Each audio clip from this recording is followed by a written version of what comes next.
যে সকল ছাত্রছাত্রীরা মাধ্যমিক পরীক্ষা দিবে তাদের যে রচনাগুলি আসবে আমি এগুলো দিয়ে রেখেছি, তোমরা অবশ্যই দেখে নেবে।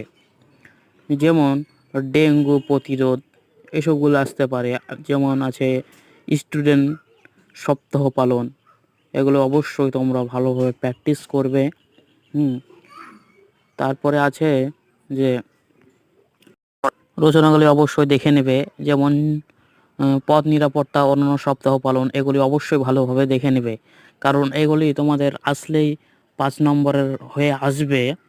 10 নম্বরের মানে 10 নম্বরের রচনা হয়, যেমন ছাত্র সমাজ, এগুলি সব আসতে পারে। হ্যাঁ, এই 10 নম্বরে যে আমি কেটে কেটে লাইন বাই লাইন আমি দিয়ে রেখেছি তোমাদের, যে ভালো করে প্রথমে লেখাটা সুন্দর করতে হবে। এই লেখা থেকেই নাম্বারটি বাংলা বিষয়ে কাটতে চাই না, সুন্দর হলে সুন্দর